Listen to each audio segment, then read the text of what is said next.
What's up, guys? Bumlock here.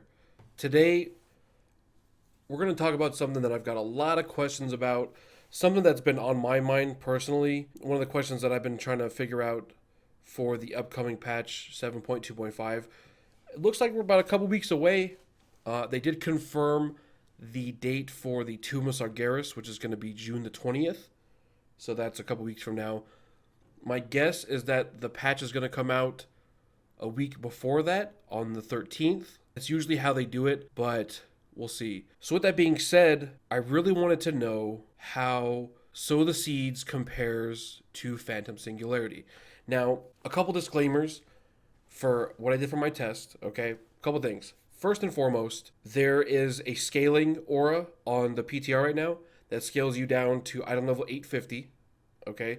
So, all the numbers that you're going to see in this test, they are as if my character is 850. Okay, so keep that in mind. Number two, I tried to keep the test as fair as possible.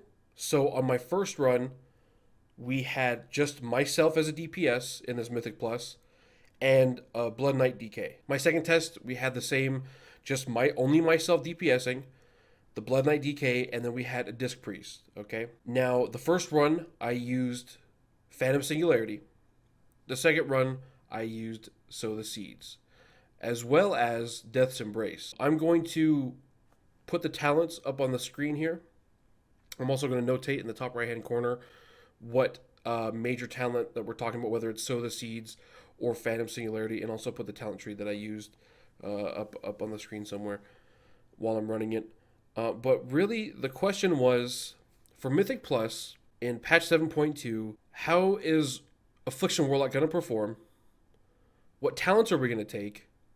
And did we get buffed or nerfed? Now, to answer did we get buffed or nerfed, it's hard for me to tell at this point, only because I am scaled down to item level 850, so I can't really say there. It actually took me a while to realize that. We went through, I think it was at the end of the second run is when I actually realized, like, man, my damage is pretty low. Like, what is going on here, you know?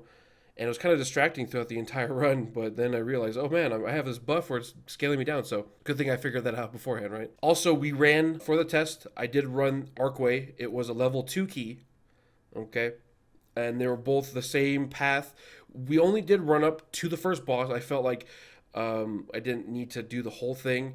I just wanted to get a small sample size. So again, it is a small sample size, so please keep that in mind, okay? This is not the end-all be-all, okay?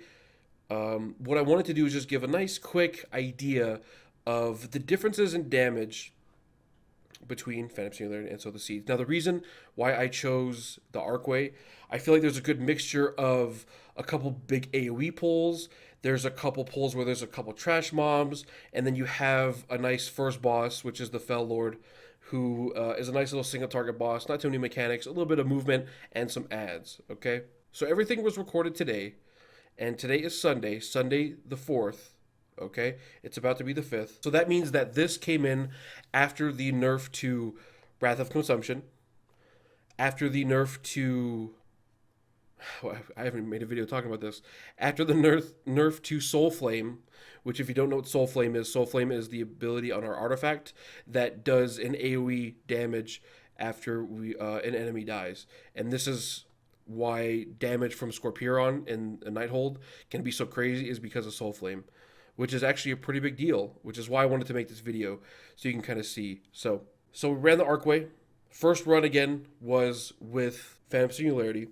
And just my first impressions of what it feels like to play with Phantom Singularity versus Sow the Seeds in a Mythic Plus. It did feel different, but kind of in a good way. I felt like while I was going, now again, this is a very small sample size. I didn't run through the whole thing. I didn't do many, there was a few trash pulls. I did CC a lot, so it was kind of one target at a time. It was just us two-manning it, basically. I felt like I was still being able to do my single target, right? That felt normal. But when we came on trash mobs, where there was like 3 or 4, or even multiple, I felt like I was able to just put my Phantom Singularity up, and then forget about it, and then go on about my normal rotation. I really only cast Seed of Corruption when I wanted to spread corruption to different mobs, throw some agony up. So it actually felt kind of nice. I was playing the Malefic Grasp spec too, which you'll see on the screen. I was playing Malefic Grasp, Contagion, Phantom Singularity, Supremacy, obviously, and Soul Conduit. Okay, this is for the first run. Now I'm going to speed this up, fast forward it. That way you guys don't have to watch the whole run. It was kind of difficult. We died a couple times. It's kind of silly, but we had a good time. So you'll see throughout the video, I do try and leave my damage meter. You should be able to see. There's portions where I'm showing like the total damage done after a pull, and then there's portions where you see like what each ability is doing for each pull. I felt like that's important for you to kind of see a mixture of that. So make sure to check out for that. You know, you'll be able to see at some points how much damage Phantom Singularity is actually doing when I pop it in a group of like 2 to 3 mobs or 3 to 4 mobs. Again, I am trying to CC a little bit, so you know we're not able to go as crazy as we normally would with like a healer behind us. We did get the healer for the second run, so we were able to do a little bit more AoE damage, but the results that I found would probably surprise you. That being said, we did the first run with Phantom Singularity. I'll go ahead and put this all up while I'm sitting on the screen so you guys can see a nice little total. So with Phantom Singularity, I ended the run at 437 million damage done. Total for all the run, same exact mobs, all the way to the first boss, okay? Now, my DK did 170 million damage, so that's for a grand total of total damage done in the dungeon for, that brings it up to 607.44 million damage, okay? So that's the overall damage done. I did 437 million of that damage. And then here, I'm going to show you the breakdown that each thing did, okay? So you'll see the Unstable Affliction did 129 million damage. And again, that's because I talked about when playing with Phantom Singularity, I felt like I was able to kind of just throw it up, right? I would start off, if maybe there's like a big trash pull, I would cast Seed of Corruption, I throw out a couple agonies, I drain to blow the seed up, and then if there was enough mobs around, I would just cast the Phantom Singularity, and then I'd go on about my normal single target rotation. And it felt kind of nice. It felt kind of nice to be able to just keep one thing on my mind, you know, and just have that extra AoE damage go out. Again, Stable Affliction did about 129 million of my damage. Soul Flame did about 88 million. That's probably majority of that is from the first couple pulls with all the slimes. Soul Flame is insane, and I think they nerfed it by 30% of the spell power or of the damage. I'll have to double check. Why can't they just leave us alone, man? Just leave us alone. What do you want? Make me play Demonology or something. Anyway, so Agony did about 46 million, Corruption did about 45 million, Drain Soul about 29. Phantom Singularity throughout the entire test run did about 26 million damage. Now, that's not that much.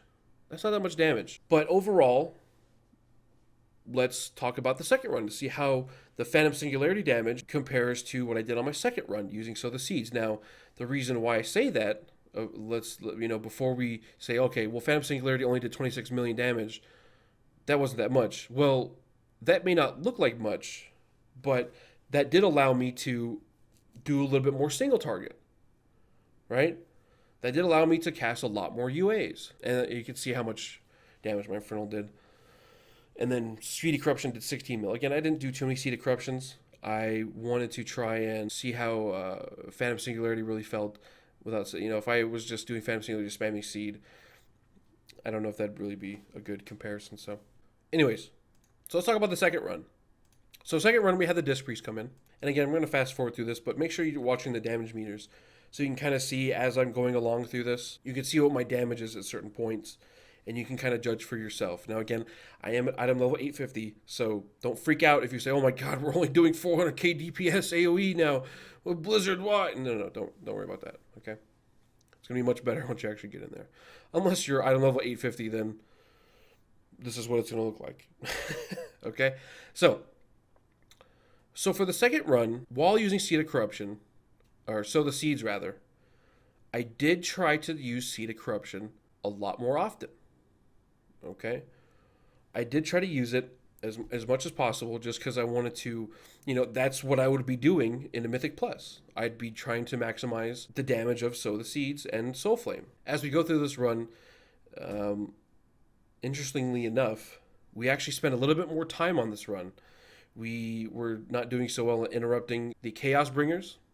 If you don't interrupt their cast that transforms them, they turn into the big dog. So there was a couple times throughout the dungeon where we were actually fighting the big dogs. A couple times, actually on multiple occasions. So that's just poor play. I don't have my add-ons, and I'm kind of trying to just dot and do seed corruption as much as possible. So not watching the cast part too much. There might not even be a cast for that. It might just be instant cast. I think you have to stun them before they die. Anyways, so with that being said, the reason I bring that up is because that means that there's a lot more damage that had to happen because we had to kill mobs that would go back to full health. So towards the end of the run, ended up doing more total damage, even though it was the same exact path and there was the same amount of mobs, and we still only went to the first boss. With that being said, let's go and get to the end here. So this is my Sow the Seeds run. At the end of the first boss, here's what the numbers look like. Okay? So overall, there was 679.4 million damage done to every mob in the dungeon through this run. Okay? 406 million damage was mine, 206 million was the DK's, and 66 million was the Disc Priest. And you can see that using Sow the Seeds, I actually did less damage overall throughout the entire test run than I did with Phantom Singularity. And in the second run, the mobs were alive longer, which means that more damage would have been needed to kill them, which would make you think that the overall damage would be more on the Sow the Seeds run. Now, you can say, oh, well, the DK was there, and he took, maybe he took some of the damage, and, well, yes, that's true, but why wasn't I doing more damage that way he was doing? You see what I'm saying? So, yes, the argument could be made that because the DK and maybe the Disc Priest was there, that's why my overall damage was less, but why wasn't my Seed of Corruption or my UA, whatever I'm doing, enough to out-damage them? I did obviously out-damage them, but out-damage the first run, overall. So, a couple questions there, but it's an interesting look. It's an interesting discovery. Now, obviously, this is very small, but before I go any further, let's take a look at the overall ability breakdown. Okay, so I'll go and put them on the screen now. So Seed of Corruption actually did 85 million damage compared to the 16 million damage I did on the first run. So you can see I was casting Seed of Corruption a lot more because I wanted to take advantage of the Sow the Seeds. I thought that maybe that would net me in more damage. Clearly not. Soul Flame was very close. I actually did less Soul Flame damage this time. It was actually 82 million compared to the 88 million. Unstable Affliction, I did about half the amount of damage I did on the first one with Unstable Affliction. Again, that's because I was casting so many Sow the Seeds, or so many Seed of Corruptions, rather. So Unstable Affliction, I only did about 67 million damage. Okay, Corruption's still pretty close. I had a little bit more Corruption damage this time, again, just because mobs were up a little bit longer. And there's we had to re-kill some of the Chaos Bringers. So Corruption damage is a little bit higher there. Agony damage very close, 48 million compared to 45. Drain Soul very close. I did have more Drain uptime on the first one because I was casting more UAs, so my Drain Soul is lower rather on my second run just because I wasn't draining as much. Again, I was focusing on casting Seed of Corruption, and my Infernal did a little bit less damage as well. So, to summarize, again, don't freak out on me. I understand this is not a perfect test. I understand you are the master of Simulator and you are the thumbs up guy on the Warlock Discord and you are the perfect, whatever it's, I get it. Just take this test with what it is. It was a small, controlled environment, as controlled as possible. A level 2 Arcway, 2 runs, that's it. Item level 850, but we have some numbers to look at. This is what I'm talking about. This is the kind of stuff that is really going to tell me what is and what isn't, right? Because at the end of the day, numbers and sims, I can run that all day. But how did I actually perform? I was trying my best here, okay? I was playing to the best of my ability in these ones. Maybe I was doing things wrong. Maybe other people would attack them differently. That's fine what you're supposed, but this is how I was doing it. So this is how I'm going to perform in these dungeons, okay? Now, maybe obviously I can get better. I can learn some stuff and go from there, but for me, this is what I'm going to expect, okay? Now, that being said, does that mean that I'm going to always go Phantom Singularity over Sow the Seeds? Probably not, but maybe. I'll have to do some more tests like this. I'll have to try some other dungeons. If Phantom Singularity is going to allow me to continue to just do a single target rotation using Malefic Grasp, maybe Phantom Singularity is the way to go. Technically, I did do 30 million more damage overall. I don't know. I don't know. More tests need to be done, but I think it's really interesting. It's not what I expected. I expected Seed of Corruption and Sow the Seeds to just blow Phantom Singularity out of the water, but that's not the case. This tells me that Phantom Singularity could potentially net you an overall DPS gain in Mythic Plus, which means that it could be a viable choice. So don't count it out just yet. All that being said, I didn't. I do want to talk about Haunt for a little bit. Haunt did get nerfed since a couple of my last videos, so I didn't actually feel like testing it for, especially for Mythic Plus. I don't think I'm familiar enough with the talent or the rotation to do an effective test. I'm pretty familiar with Malefic Grasp, just because it is easier, right? That's why everybody plays it. So I felt like if I played Haunt, I couldn't give you an effective idea of what exactly to expect. Anyways, thank you guys so much for watching. Tell me what you think. Are you excited about Phantom Singularity being a viable choice? Do you think I did something wrong in my testing? Do you think it was unfair? Let me know. We'll talk about it. I think I got a good idea. I'm going to be a little bit more open to Phantom Singularity, especially because it has that lesser cooldown. Could be a nice idea. It is sometimes kind of annoying to sit there and cast Seed of Corruption. Maybe all you need to do is just throw up a Phantom Singularity and you're good to go. I know I'm going to be taking that on Mythical Dan. I'm going to try that out there. We'll see about that. We'll see how that goes when the patch comes out. Anyways, again, thanks so much for watching. Let me know what you think. Make sure you like, subscribe, comment, and I'll see you guys next time. Peace.